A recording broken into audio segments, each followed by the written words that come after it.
Well, that's very nice of you, but I must. You come back again? Why? I don't know.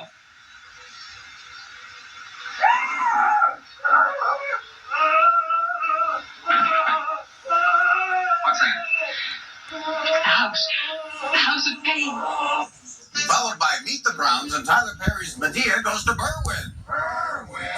I promised we'd talk about the cast. Our star, Dr. Moreau himself, is the distinguished actor Charles Laughton, also remembered for playing Captain Bligh in Mutiny on the Bounty and for directing the amazing and frightening Night of the Hunter. He said he based Moreau on his dentist, and he didn't have to learn how to crack a whip. He had already learned that for a previous role, so he was pretty accurate with it. Ow, ow, ow! Well, close. His other big horror role was as Quasimodo, the Hunchback of Notre Dame. And speaking of dames, Parker's fiancée, played by Lila Hyams, also appeared in a legendary horror film, Todd Browning's Freaks, in which he played Venus. Our other female star, Kathleen Burke, plays the island's only female, Loda the Panther Woman. She was actually a Chicago dental receptionist and former model who entered a contest sponsored by Paramount Pictures to find the Panther Woman. She won over almost 60,000 other contestants. Yes, Parker is played by Richard Arlen, who was a huge star in silent films, and went on into sound films, doing a lot of westerns, and he even appeared in the horror flick The Crawling Hand. And keep your hands to yourself. They keep crawling. Later on, we'll meet Paul Hurst, who plays Captain Donahue, who also did a lot of westerns, and played an army deserter in Gone with the Wind. There he goes now. Yeah, he's gone. One of the Beastmen I forgot to mention earlier on is played by Hans Stanky. That's Stanky, not Stinky, who was a pro heavyweight wrestler. Here's some final notes. Rumor has that the sound man for this film wanted to create a language for the Beastmen and recorded animal sounds and foreign phrases, then played them backwards. The results? The sound caused test audiences to get nauseous and throw up. But hey, you're not going to throw up, are you? No, I didn't hear it. This film was sold to Universal by Paramount in 1958 for TV distribution and has yet to receive a total restoration, which is why it's in the condition it's in. And finally, after making this movie, Charles Laughton claimed that he couldn't go to a zoo for the rest of his life. What, was he afraid he'd run into a co-star? Oh, hi there. Oh, hi.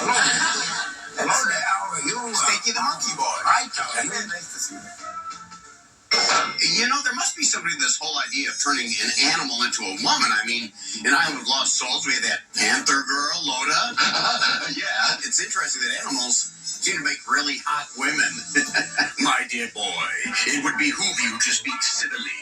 Show some respect when talking about a lady. Oh. It is my learned opinion that any wild animal can be a lady, as long as she follows the laws of etiquette. Shall we try it? Oh, by all means. Excellent. Let us commence with this lady. I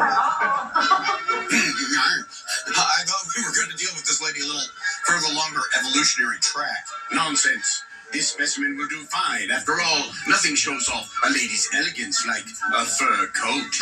Oh, it is a nice one, too. It denotes the lady's taste for the finer things in life, like Dolce and Gabbana. I think this lady would prefer Dolce and Banana. Quiet, you.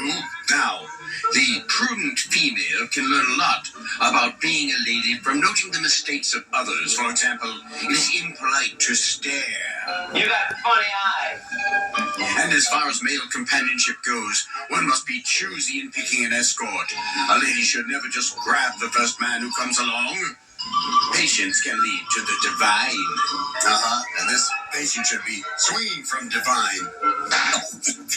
You know, the only good thing about this is that we've got the sequels to this movie, so we'll get our money's worth out of the ape suit. This brings to mind a valid point. Though a lady must show her breeding by being tolerant, she should not be afraid to stand up for herself. Let us give our furry female an example. This charming young lady can demonstrate. A lady should not tolerate rudeness. Here, my boy, say this to her. Oh, okay. Really? Okay. Hey, Toots.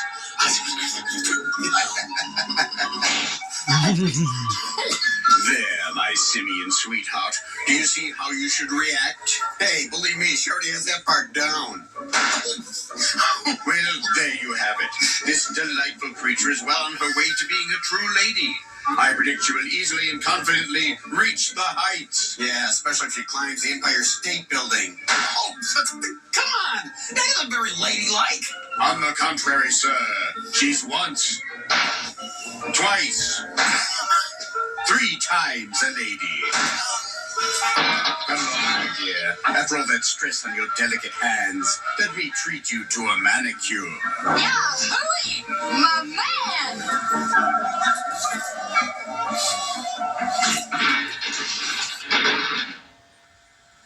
Hello, it's me, Dr. Z. And if it's Saturday night, I'm watching Svengoolie on MeTV. Now, you're probably wondering why I'm home on a Saturday night. Well, let's say I got invited to a party at the Playboy Mansion, and on the way over, I wolfed down a whole tray of lasagna in the Uber. And by the time I get to the grotto, well, there's only so much you can blame on James Caan. Thanks, Finn. You're always there for me.